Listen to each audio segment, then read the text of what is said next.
वाह आई यह गाना के साथ म्यूजिक के साथ RUS बैंड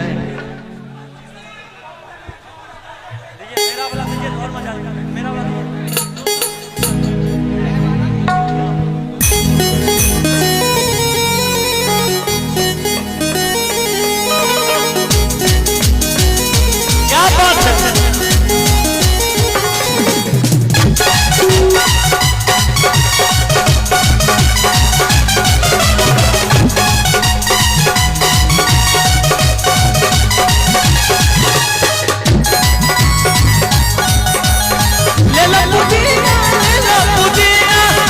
पुदीना भरिया के हसीना ले लो पुदीना ले लो पुदीना।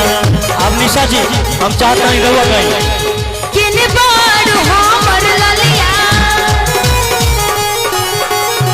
देखो ना तोहरा गलिया आई बानी तोहरा गलिया किन बारू हमर ललिया देखो ना यारा के कैसन भइल बालिया घटा बेचैनिए दादा मुश्किल भइल बा जीना जीना जीना। ए पुदीना ऐसे नहीं पुदीना बढ़िया से बोलो। और ये देखिए ना बबुरा के जितने लभरवा लोग हैं सब लोग आए हैं यहाँ पर। लभरवा लोग पहले एक बार पुदीना बोल दी तबे लभरवा सब हो जाए। ले ला पुदीना ले ला पुदीना ले ला पुदीना ले ला पुदीना बोलते हैं कहाँ गए पुदीना बोलने वाले कहाँ गए। अरे हमरा के तरफा के तू बोलाना का पैबा हमरा के तरफा के तू बोलाना का पैबा ए राजाऊ घरे आइबा कि ना आइबा ए राजाऊ घरे आइबा कि ना आइबा।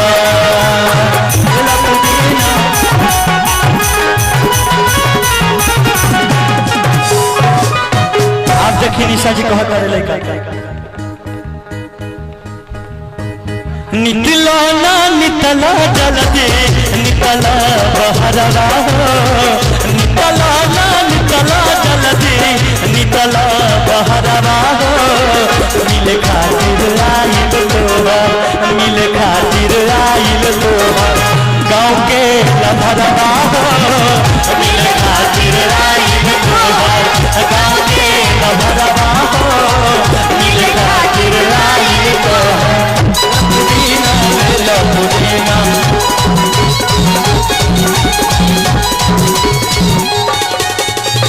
और क्या कहो कि सोचा तनी पर हम बाबा छत दे कराई दे सनमवा से हमारा मिलन वायरा अन्ना तो हम दे दे हवे ही जे परनवा अब बेची बेची गावा तनी गाना वायरा का गादी सोचा तनी पर हम बाबा छत दे कराई दे सनमवा से हमारा मिलन वायरा।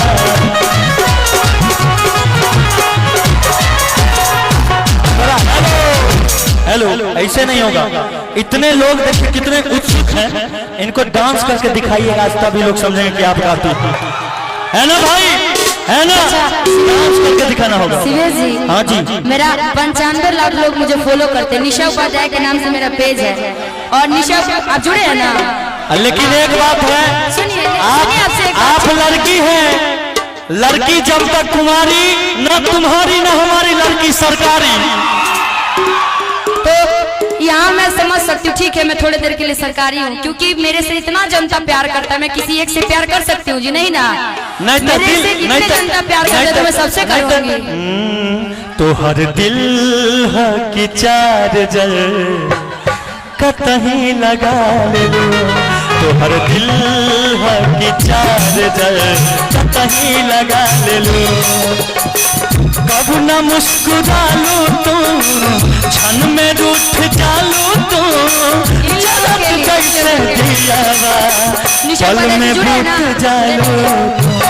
हेलो तो हर दिल है कि चार्जर सुनिए हमारी बात कहीं लगा ले लो हमार 7 लाख फॉलोअर बा, लेकिन जौन जौन लोग फॉलो कर ले बा मर्द बा एकदम एक नंबर के शिवेश मिश्रा पेज पे। अच्छा काहे कि लड़का को वही फॉलो करता है जो सच्चे मर्द होते हैं, है ना? आप सच्चाई जानिए।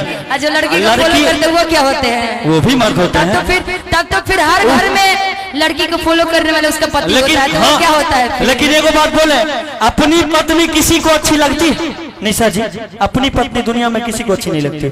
सास सिंगार अपनी गाड़ी भी अच्छी नहीं लगती पत्नी। क्या गलत बोल रहे हैं? बोलिए। तो वही बात है, आप लड़की हैं कि तुम तो धोखेबाज हो वादा करके। अच्छा जवाब देंगे कि ये जो लड़कियों के बाल होते हैं और लड़कों को फंसाने के जाल होते हैं। सही बात है। ये जो लड़कियों के बाल होते हैं आई छौड़ा सबको फंसाने के जाल होते हैं। खून चूस लेते हैं हम जैसे लोगों का सारा, खून चूस लेते हैं हम जैसे लड़कों का सारा, तभी तो इनके ओठ लाल होते हैं। देख लीजिए, है ना? तो ऐसा कहावत है ना कि चांदनी चांद के कच्चे कच्चे, चांदनी चांद के कच्चे कच्चे। आप ही नहीं शिवेश मिश्रा जी, अरे हम निशा के पीछे तो कितने पागल हो गए। सुनिए इधर आइए। चांदनी चांद से होती है सितारों से नहीं, चांदनी चांद से होती है सितारों से नहीं, अब मोहब्बत निशा जी एक से होती है हजारों से नहीं। लेकिन आज के जमाने में क्या है पता है कि चांदनी अगर चांद से होती तो सितारों का क्या होता? बाबू चोट भी लगा? नहीं लगा ना? कि चांदनी अगर चांद से होती तो सितारों का क्या होता? अब मोहब्बत अगर निशा जी से होती तो हजारों का क्या होता? अभी बोला जा रहा था कि तोहर दिल है कि चार्जर कतही लगा ले लूं, तो यहाँ तक चार्जर पता चल रहा है कि दिल नहीं है चार्जर है। कि तनी सा जींस ढीला करो, तनी सा जींस ढीला करो, तनी सा जींस ढीला करो, तनी सा जींस ढीला करो। अखियां में सोना कजरा, तू रस लीला करो, लीला करो, लीला करो। तनी सा जींस ढीला करो, तनी सा जींस ढीला करो, तनी सा जींस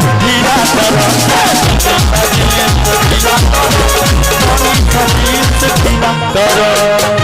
हेलो कि सांझे से नाच देखे गईनी बारात में, भइल बनी मेहर अपना राजा जी के साथ में। भइल बनी मेहर या भइल बनी हेहर?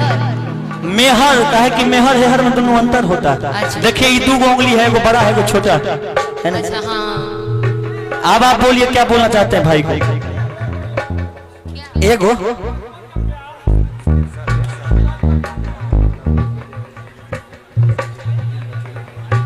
इसके थोड़ा सा निशा जी आप बहुत सारे हमारे जनता जनार्दन पीछे है जिनको जगह नहीं मिल पा रही है, टाइम नहीं मिल पा रहा है। किन की तरफ से है? ऐसे ही भैया का नाम नहीं बताए हैं, बहुत बहुत धन्यवाद आपको। और जगह भीड़ बहुत है, इसके कारण आप लोग स्टेज के पीछे से हैं, देख रहे हैं जी। हाँ अरे हमने से क्या काम भर मन्नू भैया तू तब से निशा अच्छा, पर अभी मन्नू भैया रामगोपाल यादव जी के। अच्छा टीम अभिमन्यु की तरफ से। हाँ हाँ करूँगा।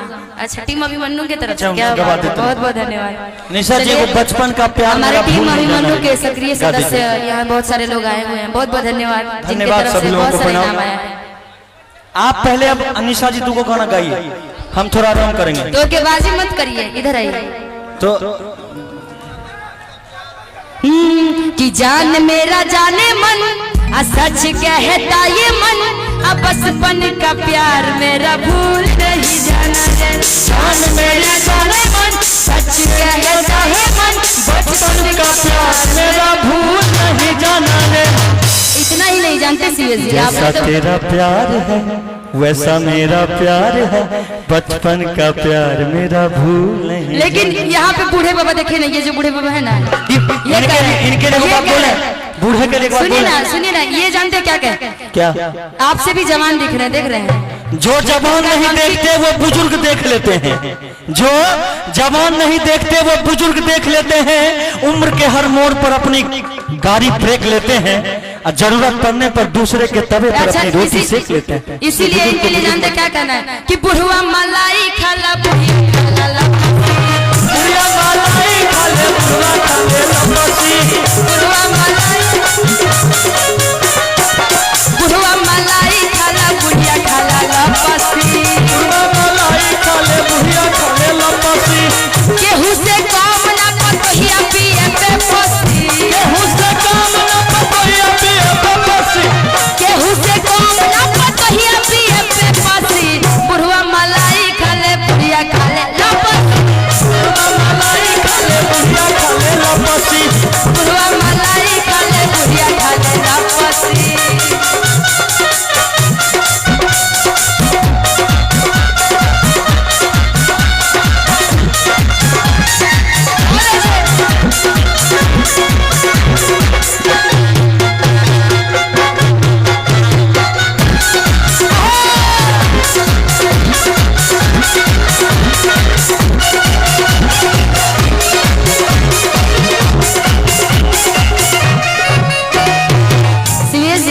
जी जी जी। आज का जैसा जनरेशन है जानते क्या है? क्या है? पहले था जानते क्या? कि निरहू रहे बीमार, निरहू रहे बीमार।